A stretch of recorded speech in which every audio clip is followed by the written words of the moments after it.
Bien, muy buenos días, hermanos. Hoy domingo estamos gozosos de poder estar conectándonos a través de esta vía nuevamente. Así que damos gracias a Dios por ello. Vamos a empezar con una oración y decirle: Señor, bendito seas, te alabamos y te bendecimos, Señor. Tú eres el Todopoderoso, el Creador de cielos y tierra. Señor, en esta mañana venimos a ti con un corazón contrito y humillado, pidiéndote perdón por nuestras faltas, por nuestras rebeliones, por nuestros pecados, acogiéndonos a la obra de Cristo, Señor. Y también clamando, Señor, por nuestro país, por el mundo entero, porque cese toda esta opresión en la que estamos viviendo por esto del COVID-19, Señor. Hay mucho dolor, hay duelo, hay desesperanza, hay desesperación. Señor, ten el control de cada persona y también motiva a la iglesia, Señor, a que podamos seguir predicando y dando esa palabra de amor y de esperanza. Por esta situación hay muchos que también su corazón se ha endurecido, pero hay otros también que el corazón se ha ablandado, buscando tu rostro. Señor, tú eres el que controlas todo. Simplemente oramos porque siempre se haga tu voluntad, y tu voluntad es que ninguno se pierda. Oramos, Señor, porque tu palabra toque la mente, el corazón de las personas, que quede implantada en sus corazones, que pueda germinar, que puedan arrepentirse, que cambien su manera de pensar en cuanto a ti, en cuanto al pecado, en cuanto a la vida que están llevando, y que la podamos corregir, Señor. En el nombre de Jesús oramos. Háblanos en esta mañana, Señor, y ten el control total y absoluto de todo lo que hagamos. En el nombre de Jesús te lo pedimos. Amén y amén. Bien, hermanos, en esta oportunidad, en este domingo, vamos a iniciar un nuevo estudio. Es el libro de Filipenses. El libro de Filipenses lo vamos a predicar todos los días viernes a las 8 de la noche. Entonces, si quieres tener un estudio de la epístola de Filipenses, pues conéctate con nosotros los viernes a las 8. Estimado, conveniente iniciar este domingo, porque el domingo es el día en que tenemos mucha más audiencia y podemos dar o informar que este estudio lo pueden seguir, porque lo vamos a transmitir los días viernes. Todos los domingos pues tenemos nuestras prédicas habituales, y bueno, yo reiniciaré el libro de Mateo, que lo vengo predicando todos los domingos. Así que vamos a dar inicio entonces a este libro, o a esta epístola de Filipenses, que fue escrito por Pablo. La característica de este libro es que, tan igual como la de Efesios y la de Colosenses, fue escrita cuando Pablo se encontraba en prisión, ¿no? Y a pesar de que estaba en prisión, pues esta carta como que arroja un perfume, ¿no?, de gozo y de paz, pero dentro de un contexto de sufrimiento. El mundo de hoy, por ejemplo, está saturado de secularismo, de incredulidad, de materialismo, y muchas veces ese materialismo está acompañado de lujos. Entonces, uno puede pensar y dice: bueno, esta epístola que fue escrita por un hombre que estaba en prisión, ¿qué relevancia puede tener para mi vida?, ¿no? Pero lo cierto es que esta epístola de Filipenses revela pues el triunfo del apóstol Pablo en medio de los sufrimientos, ¿no? Y sacude pues al mundo de esa superficialidad en que vivimos, y nos pone, pues, como quien dice, cara a cara con los valores espirituales. Esos valores espirituales que satisfacen el corazón y que nos dan gozo y también nos dan paz, de una manera en donde la comodidad o placer, que ninguna comodidad y placer no nos puede dar. Realmente nos confronta esta epístola. En esta epístola existe abundancia de expresiones de alabanza, de confianza y de regocijo, ¿no? Para aquellos que buscan profundidad en las cosas espirituales, para aquellos que buscan una verdadera intimidad con nuestro Señor Jesucristo, y también para aquellos que tienen o quieren tener una vida que cuenta pues para la vida eterna, obviamente esta epístola tiene mucho que hablarnos. Hay tesoros escondidos ahí que, pues, si los descubrimos nos vamos a sentir los hombres más ricos. En esta epístola hay continuas exhortaciones a gozarse, a mantener el amor entre los hermanos y también para evitar o que evitemos cualquier cosa que atente contra la unidad de la iglesia, y también nos invita a alcanzar las metas de paz, de gozo y de comunión con nuestro Señor Jesucristo.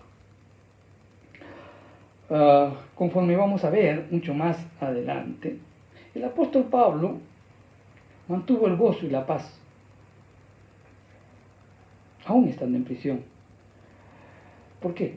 Porque él entendió claramente de que Cristo es nuestra vida. En el capítulo 1, el verso 21 dice, porque para mí el vivir es Cristo y morir es ganancia. Muchas veces cuando hemos leído este versículo lo hemos considerado, o algunos lo han considerado, como que si fuese un grito desgarrador de alguien pues que estuviese harto de la vida y que a las justas está esperando morir para irse al cielo, ¿no? Como que ya no podía soportar más la situación por la que venía pasando. Es cierto que Pablo estaba en dificultades, tenía presiones, tenía problemas, deseaba ardientemente ir al cielo como cualquiera de nosotros, ¿no? Pero no era como una especie de escape, ¿no? Quiero morir para irme al cielo.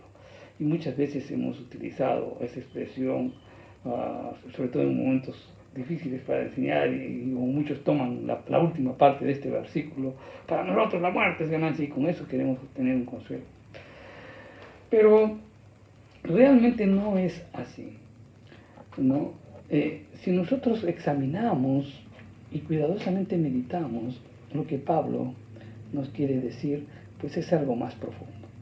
Vamos a parafrasearlo un poquito para que lo podamos entender. Lo que Pablo está diciendo en realidad es, mire, no sé qué escoger. Para mí, vivir es tener a Cristo. Morir es ganar el cielo. Pero si tengo que escoger, no sé con qué quedarme. El vivir es experimentar a Cristo. Cristo es mi vida. Y la vida es una continua aventura en donde hay problemas, hay dificultades, hay alegrías, hay tristezas. Pero realmente para mí la vida es una aventura, una emoción, y apenas puedo esperar para vivirla. Eso es lo que nos está diciendo Pablo, y eso no nos hace pensar que él estuviera harto de la vida o quisiera morir para salir, o que quisiera escapar de las circunstancias, ¿no? Pablo es como si a los filipenses les escribiera y les diría, miren, yo sé que ustedes se han enterado que estoy preso. No sé, pero no se preocupen, no se preocupen. No me siento deprimido, porque estas circunstancias han permitido que el Evangelio siga avanzando. Y este Evangelio que llegue hasta Roma. ¿Y por qué lo decía? Porque, Filipos era una colonia de Roma.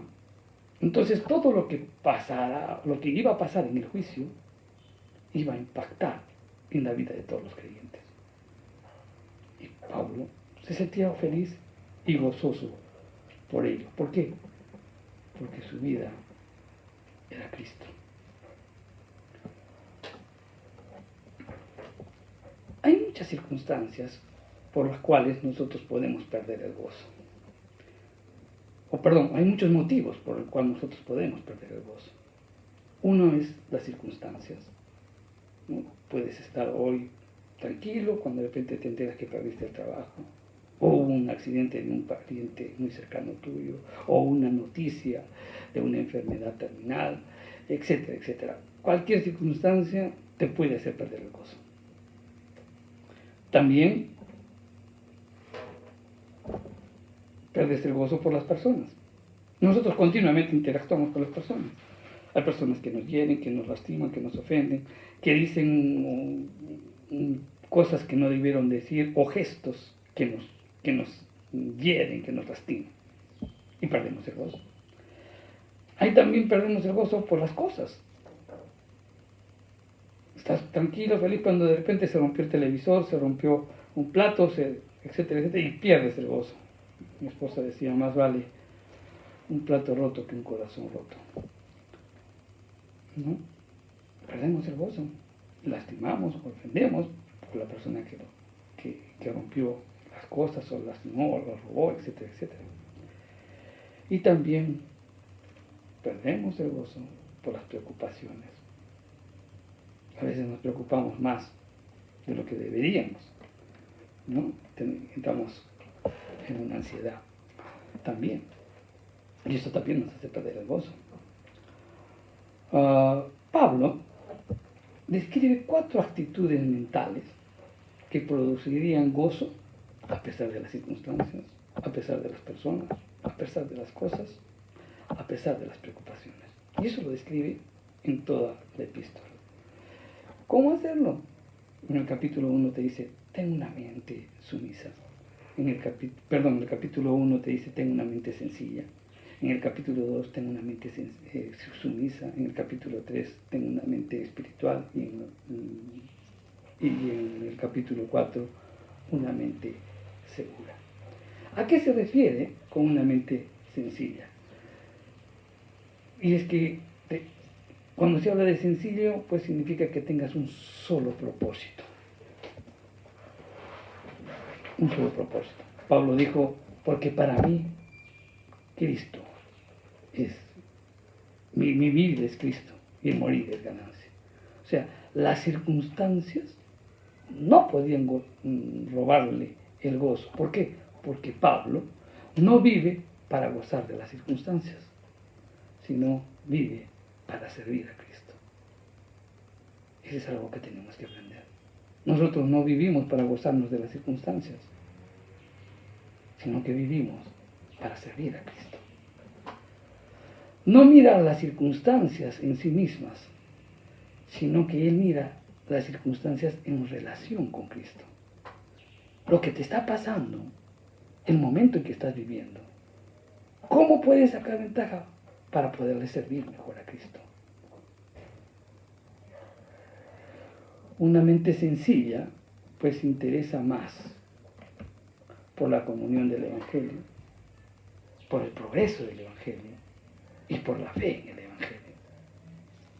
Y así era Pablo, y así tenemos que actuar nosotros.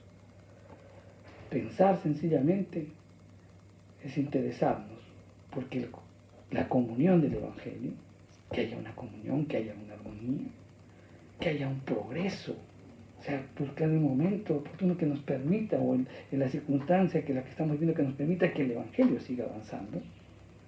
y que también la fe se vaya fortaleciendo. Hoy vamos a tocar los primeros versículos del capítulo 1 de Filipenses, de los versos del 1 al 11. Y le hemos titulado Cultivando el gozo. Vamos a leerlo.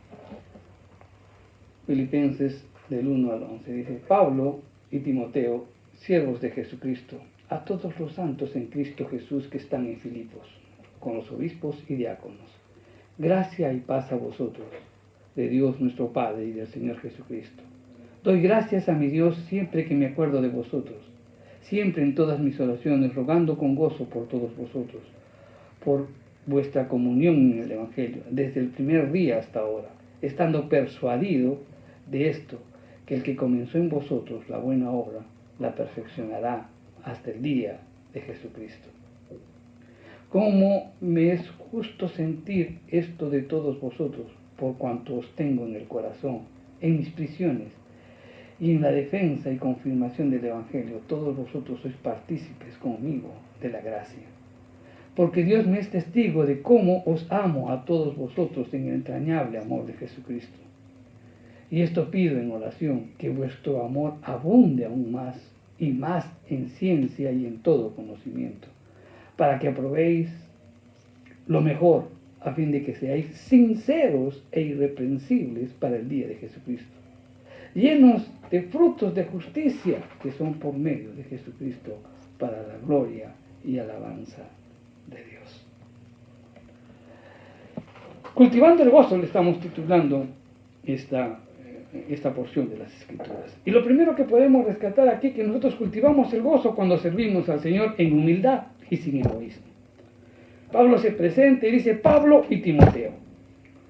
Pablo era una persona experimentada, era una persona madura, de gran reconocimiento en la iglesia, y no se presenta pues como el apóstol, sino que se presenta como uno que está igual a su discípulo, que era Timoteo.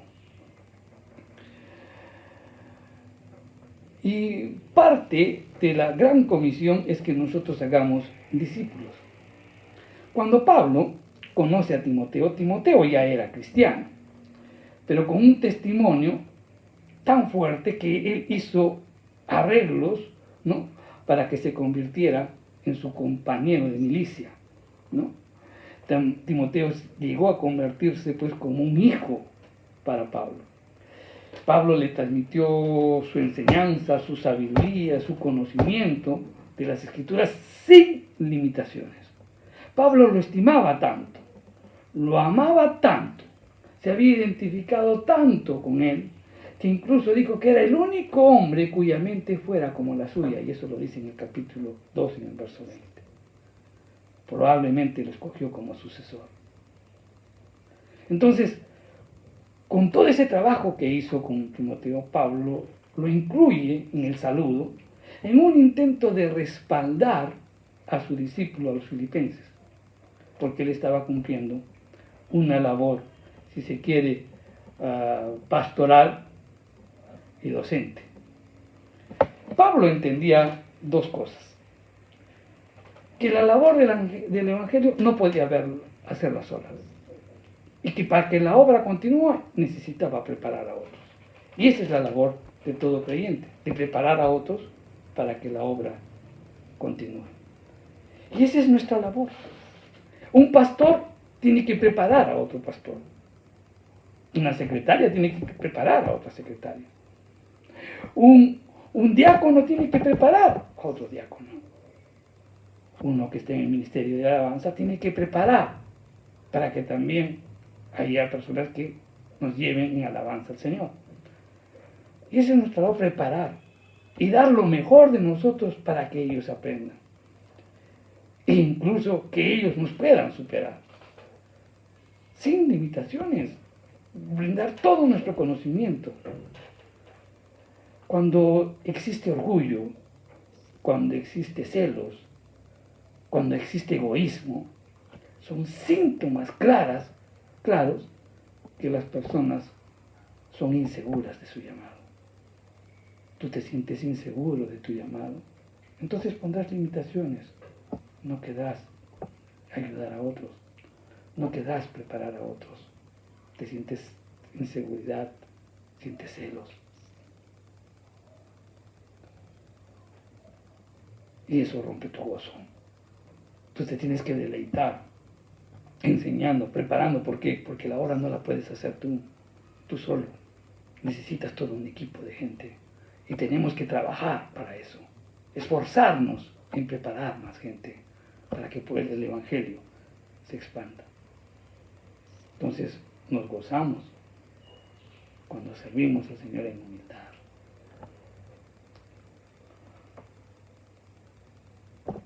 Cultivamos el gozo también cuando en humildad y sumisión reconocemos el señorío de Cristo. El presente ahí dice Pablo y Timoteo, siervos de Jesucristo. Se describen como siervos. Y cuando se dice siervos, o sea, la palabra que se utiliza acá o literalmente sería esclavos. Y eso es lo que somos. El hombre siempre es esclavo. Hoy hemos sido esclavos del pecado y ahora cuando somos redimidos, pues tenemos que servir. ¿A quién? A nuestro amo, a quien nos rescató, a quien le pertenecemos. Y en este caso es nuestro Señor Jesucristo. Veamos cuáles son las características de un esclavo para que podamos entender por qué a veces perdemos el gozo. Mire, un esclavo era propiedad del amo, exclusivamente del amo. El esclavo era de total posesión del amo. Pablo fue comprado y poseído por Cristo. Cristo lo había mirado, lo había visto en esa condición depravada, pero al mismo tiempo Dios o Jesús lo miraba y decía, a él lo necesito. Cristo lo miró, lo amó y lo compró. Es posesión de Cristo, igual que tú, igual que yo. Somos posesión de Cristo. Él es el amo. Nosotros somos sus siervos. Otra característica es que el esclavo existía para el amo y no tenía otro motivo de existencia. O sea, no tenía ningún derecho personal. Existía únicamente para Cristo. Sus derechos eran los derechos de Cristo. Eso es lo que también tenemos que aprender. Muchas veces exigimos muchos derechos, pero nuestros derechos tenemos que luchar por los derechos de Cristo. Nosotros le pertenecemos a Él, únicamente a Él. El esclavo servía a su amo y existía para el propósito del servicio. Estaba a disposición del amo en todo momento. Cada uno de nosotros estamos a disposición de nuestro Señor Jesucristo en todo momento. No cuando tú quieres, no cuando a ti te place, sino cuando Él lo disponga. Él muchas veces te dice, y generalmente sucede eso, que a veces estamos en oración y nos dice que podamos hacer alguna cosa y siempre, Señor, confírmame, reconfírmame esto, el otro. ¿Por qué? Pues no lo queremos hacer.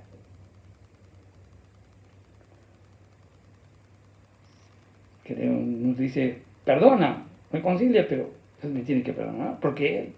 Porque yo lo tengo que perdonar. O porque yo tengo que pedir perdón a quien me ofendió. ¿Por qué me tengo que acercar? Siempre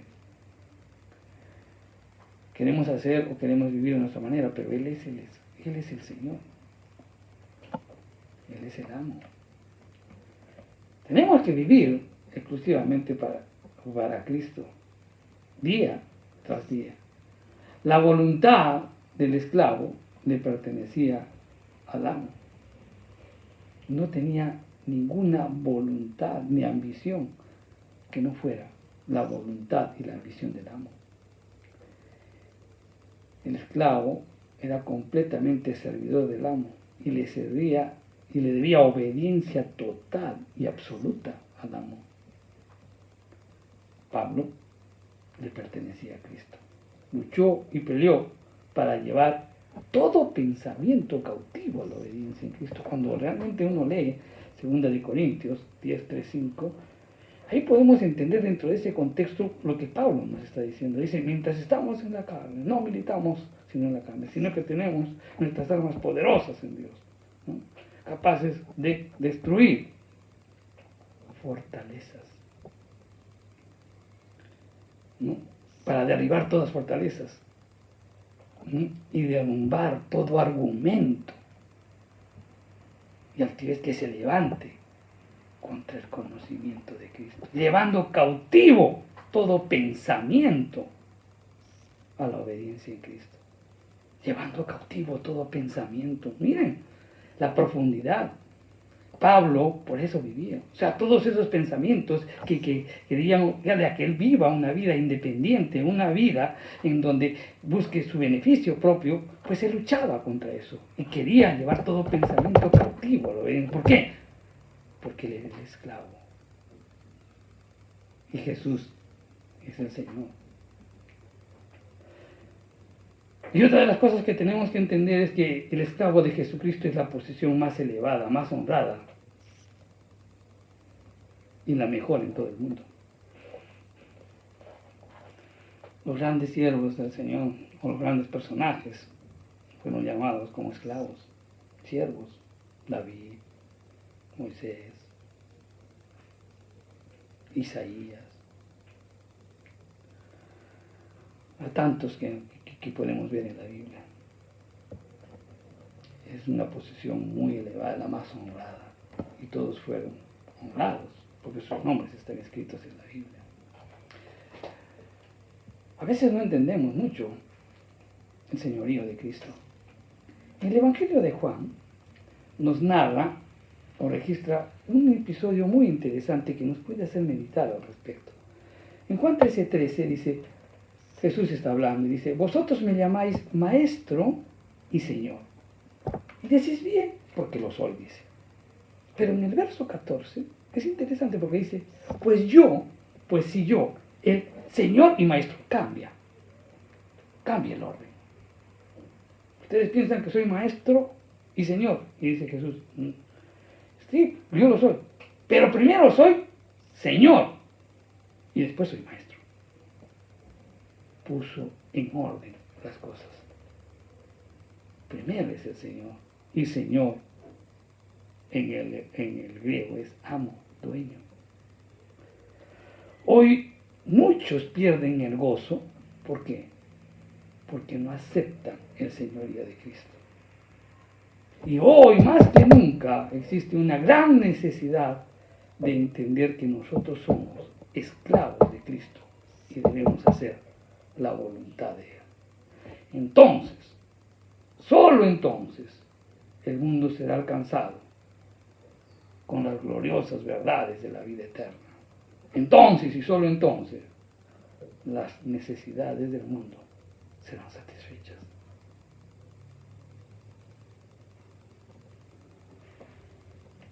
Dejemos que el Señor gobierne nuestras vidas. Tercero, cultivamos el gozo cuando, o no cultivas el gozo cuando tú estás seguro de tu salvación.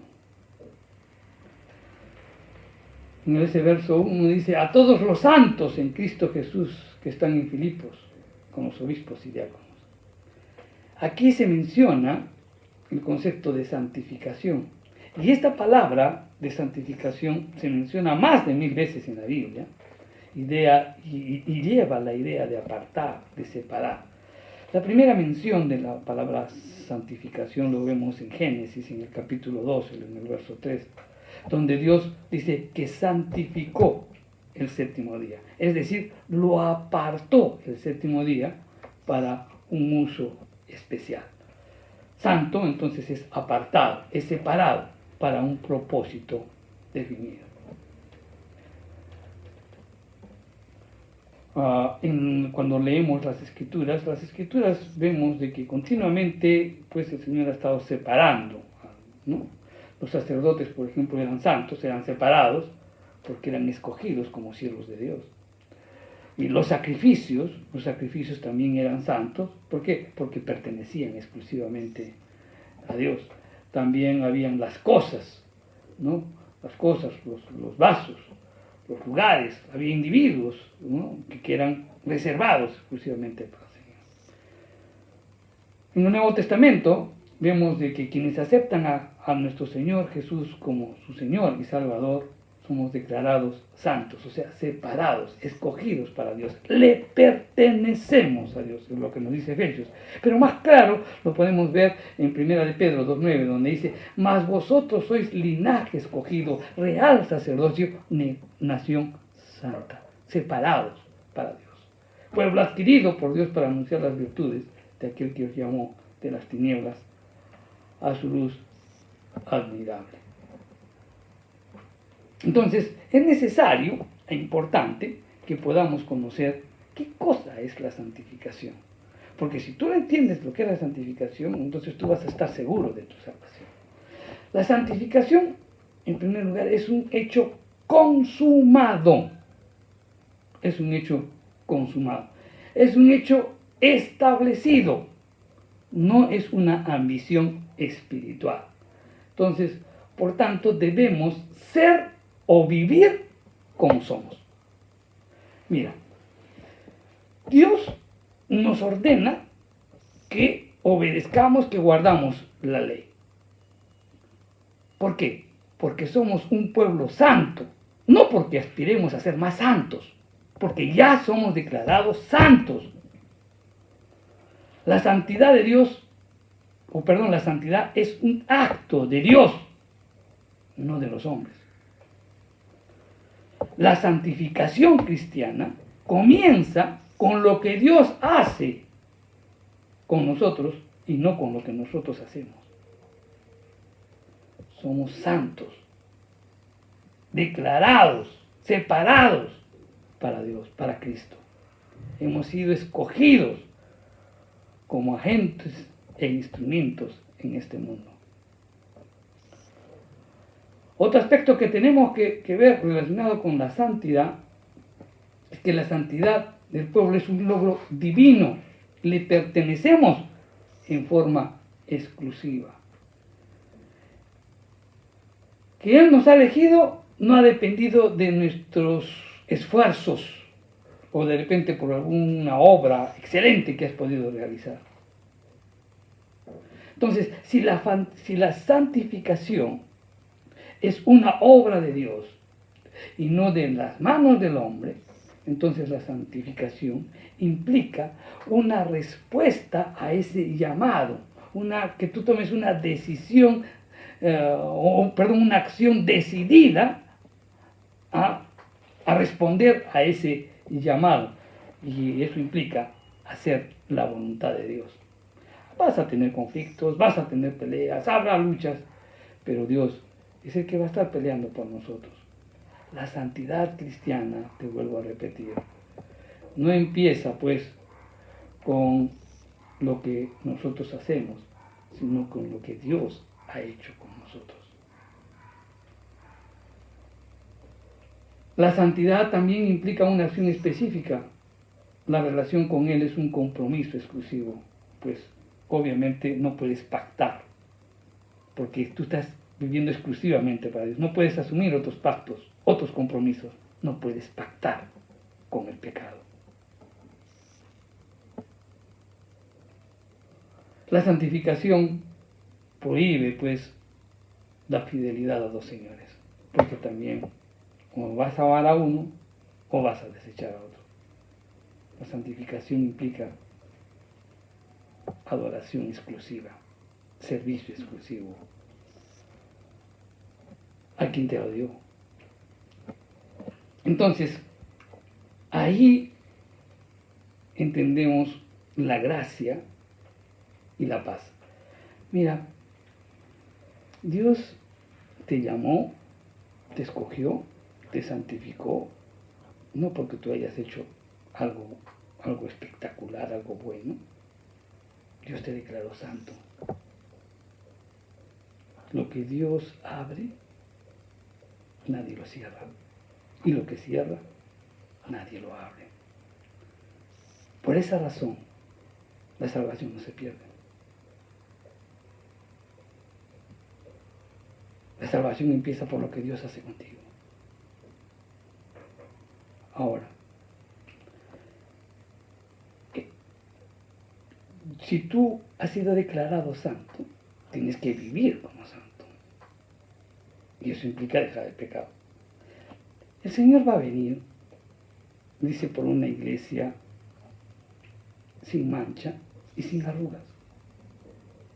Todos tenemos manchas, todos tenemos arrugas.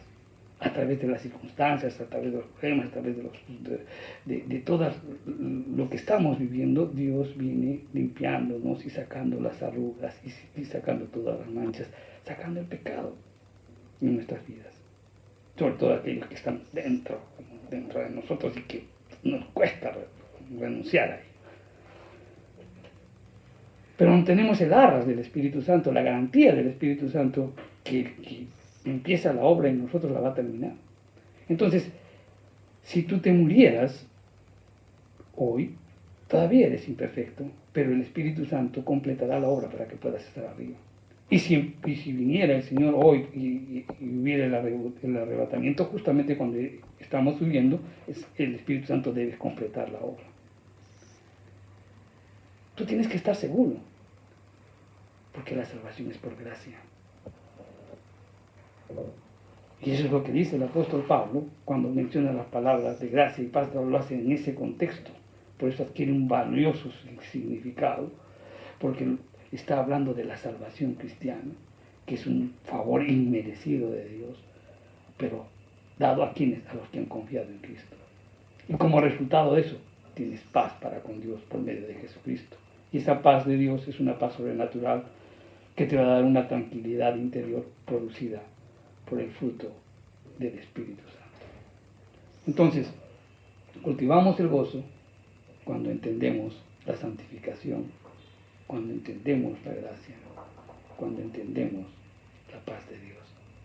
Todo eso a través de Jesucristo.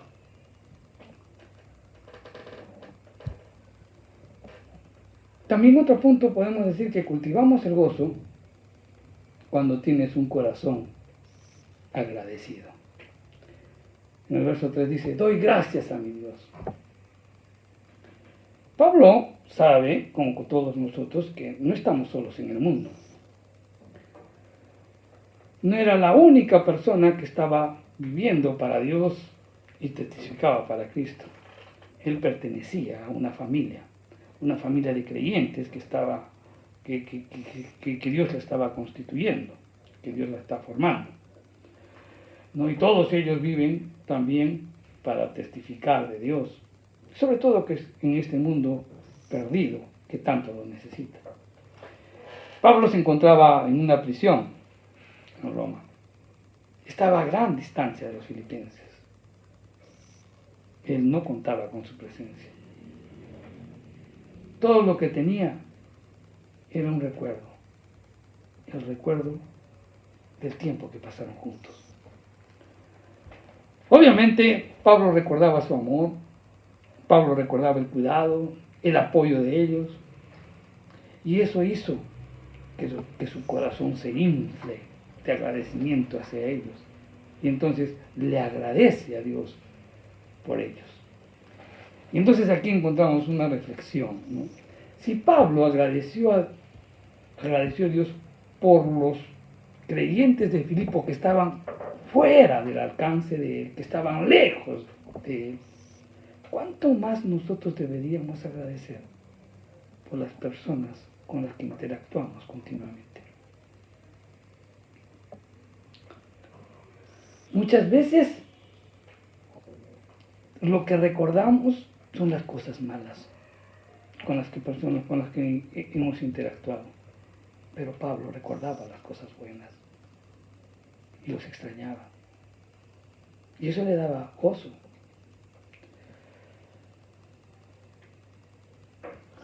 Perdemos el gozo cuando no valoramos el amor de las personas que nos rodean y continuamente nos quejamos de incomprendidos. Eso hay que cambiar. Otra lección que tenemos que aprender es que debemos orar por ellos. Dios está construyendo un cuerpo de personas como nosotros, imperfectos, pero comprometidos a servir al Señor, con un corazón dispuesto para servir y atender a un mundo que está totalmente perdido y desesperado. Como quinto punto y último, y tal vez el más importante, cultivas el gozo cuando fomentas la verdadera comunión cristiana.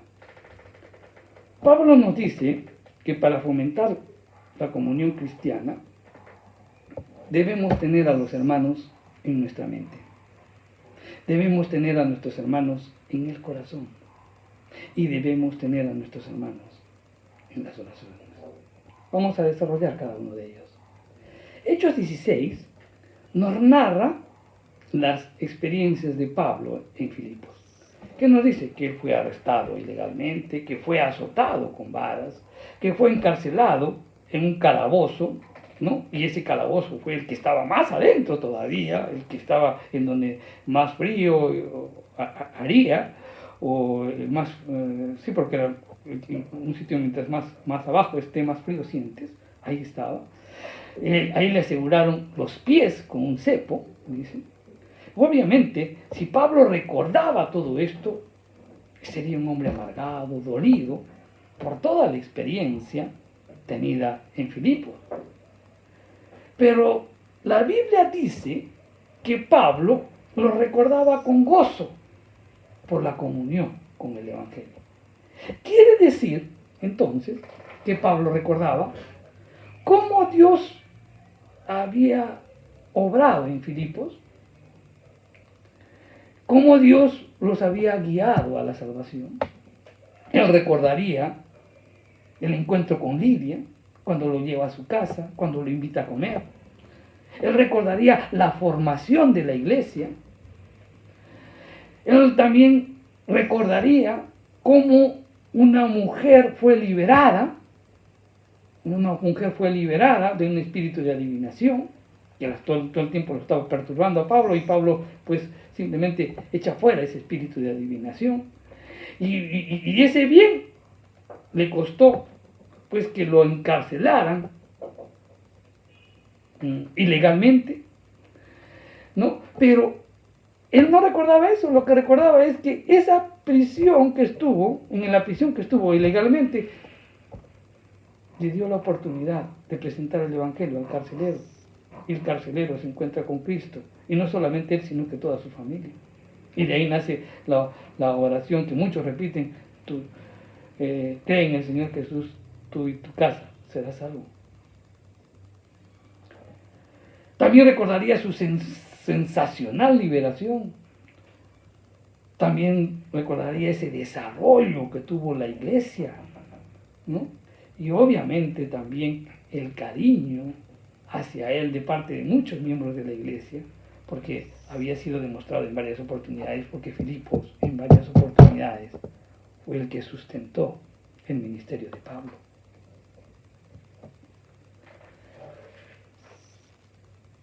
La mente de Pablo no estaba centrado en él, sino en la oportunidad que le daban las circunstancias para defender y confirmar el Evangelio. Pablo sabía que la obra que empezó el Señor Jesús en Filipos, estaba seguro que la completaría y la continuaría, que la continuaría y la completaría. Y eso lo dice en el verso 6. Entonces, la salvación es por la intervención de Dios, y Él continúa trabajando en nosotros a través del Espíritu.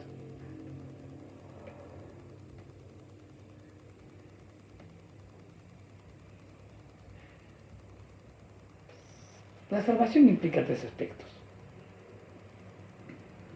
En primer lugar, la obra de Dios que hace por nosotros, y eso implica la redención. La obra que Dios hace en nosotros, eso implica la santificación. Y la obra que hace Dios a través de nosotros, eso es el servicio.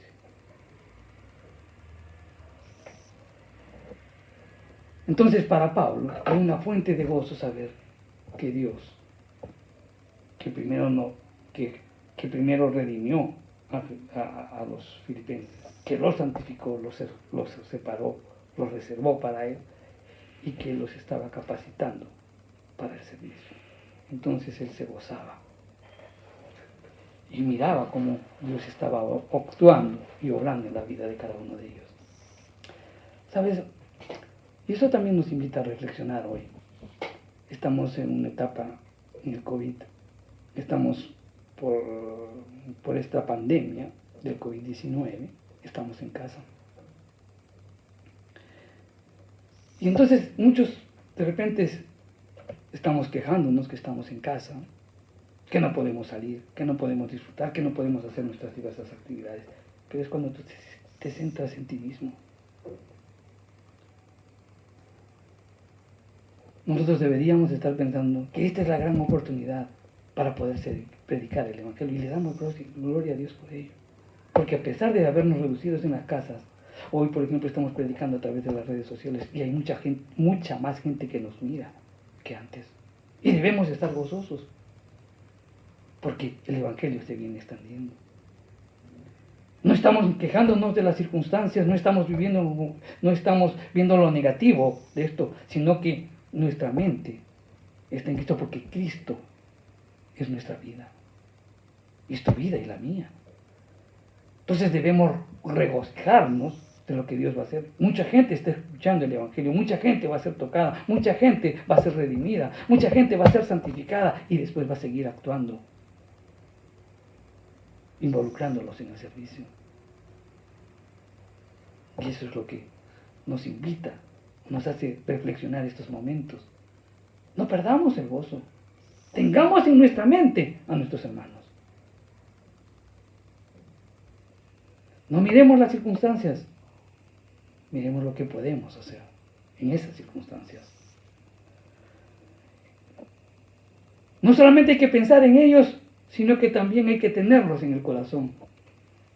El amor sincero de Pablo por sus hermanos en Cristo fue algo que no se podía esconder. ¿Por qué? Porque el amor cristiano es la evidencia de la salvación.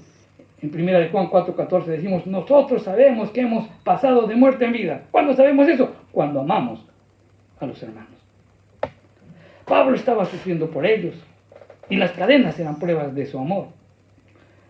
¿Cómo podemos decir eso? Es que el juicio de Pablo iba a permitir que el cristianismo tuviera una muy buena audiencia, en los oficiales de Roma, porque Filipo, como dijimos, era una colonia romana y la decisión de ese juicio iba a afectar en su manera de actuar, de pensar, de toda la población. Él consideró pues que las circunstancias difíciles eran una oportunidad para testificar del Evangelio, para defenderlo y para confirmarlo. Entonces Pablo, con su actitud, estaba diciendo, yo no solamente los hablo de labios, sino que también es algo que practico. Él estaba dispuesto a sufrir. Él hubiera querido decir, líbrenme, sáquenme de aquí, yo quiero salir. No, él estaba dispuesto a sufrir, porque el amor cristiano no es algo que nosotros producimos, es algo que Dios obra en y a través de nosotros. ¿Y cómo lo tenemos eso? En la comunión que tenemos con Dios. Escucha bien esto. Esto no era el amor de Pablo canalizado a través de Cristo, no, sino era el amor de Cristo canalizado a través de Pablo. ¿Cómo se logra esto? A través de la comunión, de la oración, de la búsqueda del Señor, de practicar, de vivir la voluntad de Dios. En Romanos 5:5 dice, porque el amor de Dios ha sido derramado en nuestros corazones por el Espíritu Santo que nos ha sido concedido. Cuando permitimos que Dios perfeccione su buena obra en nosotros, entonces estamos creciendo en nuestro amor los unos con los otros. Yo me regocijo nuevamente, porque en estos momentos difíciles, en donde pues no podemos realizar nuestros cultos en las iglesias, estamos trabajando de una manera virtual, los ingresos de la iglesia han reducido significativamente, pero sin embargo, ha habido mucha gente que nos llamó por teléfono y nos decía: pastor, quiero colaborar. Hay gente que no tiene que comer. ¿Cómo ayudamos? Nos han depositado y hemos canalizado recursos. Hemos llevado a muchos sitios. ¿Por qué? Porque el amor de Dios está canalizado a través de cada uno de ellos.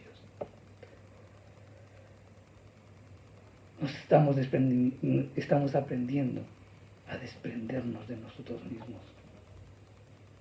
Ya no solo pensamos en nosotros, sino que esta circunstancia nos está haciendo vivir a Cristo y por tanto somos solidarios y empáticos con las personas que no tienen recursos. Estamos ayudando. Ayúdanos a ayudar. En vez de estar quejándonos, es la gran oportunidad que tienes para servir al Señor, y eso te va a dar gozo. Ahora, no solamente tienes que tenerlos en tu mente, no solamente tienes que tenerlos en tu corazón, sino que también tenemos que tenerlos en nuestras oraciones. Pablo halló gozo en el recuerdo de sus amigos, en ese creciente amor hacia ellos. Pero también recordó, halló gozo, recordándolos, mirándolos ante el trono de gracia. Nos miró como en el tribunal de Cristo, presentándose. Para que podamos entender esto, miren, en el Antiguo Testamento, el sumo sacerdote tenía un vestido muy especial y tenía un éfod. Y el éfod tenía 12 piedras. Cada una de esas piedras simbolizaba las tribus de Israel. Eran 12. Cada una estaba grabada con su nombre. ¿Y eso qué simbolizaba? Que el sumo sacerdote le llevaba al pueblo en su corazón. Es una simbología de Cristo. Cristo nos lleva en nuestro corazón. Pero también eso implica que tú y yo también debe tener guardado en nuestro corazón a cada uno de nuestros hermanos. Pablo tenía pues a toda la grey de Filipo en su corazón. Y entonces él invoca, ora, clama a Dios. Pero en esa invocación, y eso, él comienza a registrar cuán grandemente los ama en ese entrañable amor de nuestro Señor Jesucristo. Él comienza a registrar, quiere que quede evidencia de cómo orar en favor de tu hermano. Y esto porque prestemos atención, porque realmente te va a romper los esquemas de cómo orar. En primer lugar, Pablo, antes de seguir, creo que meditemos lo siguiente. ¿Ustedes creen que la congregación de Filipo no tendría problemas? ¿Habría necesidad? ¿Habrían confusiones? ¿Habrían pleitos? ¿Habrían de repente deseos? De repente uno querría tener un caballo, de repente un carruaje, o sandalias nuevas, etcétera, etcétera. Como cualquier necesidad hoy en la iglesia, porque siempre vas que quieres un carro, que quieres lo otro, etcétera, etcétera. Habría necesidades. Pero ¿en qué se enfoca Pablo? Ahí está la lección. En primer lugar, Pablo pide que el amor abunde en conocimiento y en buen juicio. O sea, en primer lugar, pide que crezca el amor entre los creyentes. Debe crecer ese amor de los unos por los otros. Ese es el primer deseo de Pablo.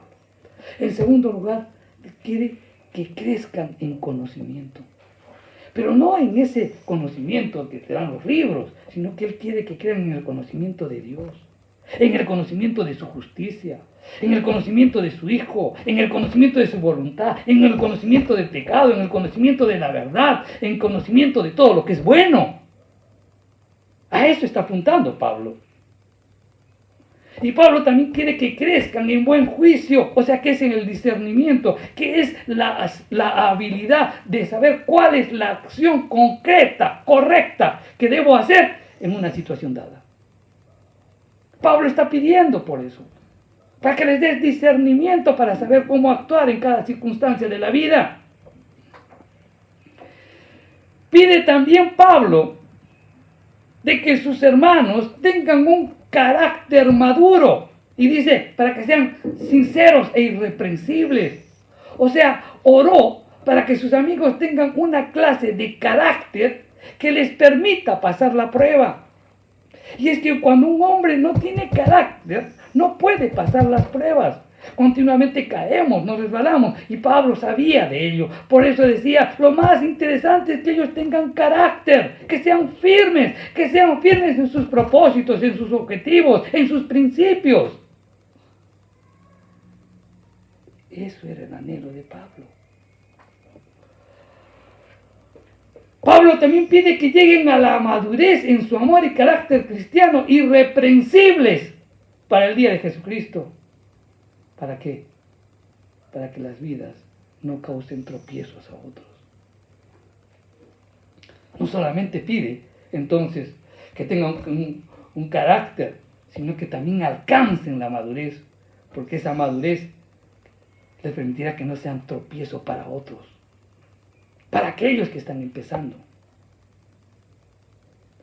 Pablo también quiere que lleguen a la madurez, pero en el servicio cristiano. Entonces quiere que seamos llenos del Espíritu Santo y que sean fructíferos.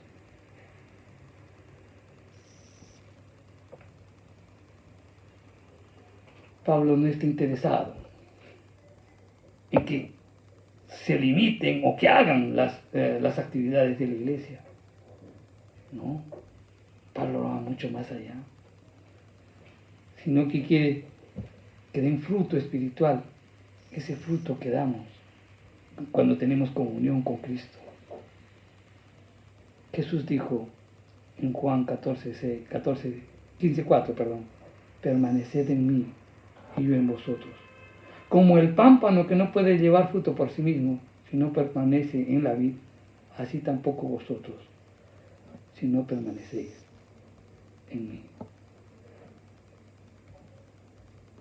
Pablo oraba para que demos ese fruto. Ese fruto que solamente nos puede dar esa comunión con el Señor. ¿Cuál es la diferencia entre un fruto espiritual y una actividad religiosa? ¿Cuál? ¿Sabes? El fruto espiritual glorifica a Dios, exalta a Dios. El fruto religioso trata de exaltarte a ti mismo. Entonces, termino. Cultivamos el gozo cuando fomentamos la verdadera comunión cristiana. Cuando actuamos en favor de otros, llevándolos en nuestra mente, llevándonos en nuestro corazón y llevándolos en nuestras oraciones. Eso te va a dar gozo. Termino diciéndote algunas cosas referente al gozo, para que te hagas reflexionar y que al mismo tiempo comiences a buscar, experimentar o vivir este gozo. En primer lugar, el gozo es divino, es poseído y otorgado solo por Dios. Mientras más tengas comunión con Él, más gozoso vas a ser. El gozo no depende de la circunstancia o de la felicidad. El gozo es algo que Dios te lo da. A pesar de las circunstancias no lo vas a perder. El gozo nace de la fe. El gozo de las recompensas futuras mantiene al creyente fiel. La comunión del Padre y del Hijo trae gozo. El arrepentimiento trae gozo. La esperanza de gloria trae gozo. La palabra del Señor, las revelaciones, los mandamientos y las promesas que Él hizo, nos trae gozo. La oración trae gozo. La presencia y la comunión entre los creyentes trae gozo. Los conversos, los convertidos, traen gozo. Escuchar que otros están caminando en la verdad, trae gozo. El dar trae gozo. Yo le doy gracias a Dios. Como les dije, en estas épocas tan difíciles hay mucha gente que realmente se ha dejado de pensar en sí mismo y ha comenzado a decir, ¿cómo puedo ayudar? Y da para que el reino de Dios pueda ser conocido, para que sea conocido el amor de Cristo. Hoy hemos tocado muchas cosas relacionadas con cómo cultivar el gozo. Pues reflexionemos sobre ellas y cambiemos de actitud. Vamos a orar. Señor, te damos gracias, Señor, por tu palabra.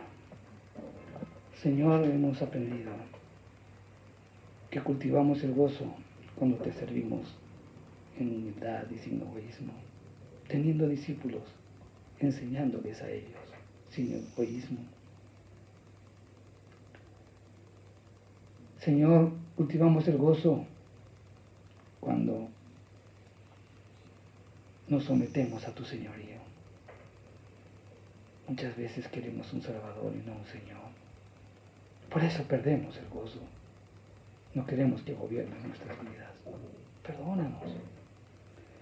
Cultivamos el gozo cuando estamos seguros de nuestra salvación. A veces no entendemos la gracia, Señor. Porque si no entendiéramos la gracia, simplemente, Padre Santo, seríamos los hombres más agradecidos, dispuestos a servirte a tiempo y fuera de tiempo. Cultivamos el gozo también cuando tenemos un corazón agradecido. Siempre miramos lo malo, no miramos lo bueno y no somos agradecidos por tanta bondad y misericordia tuya.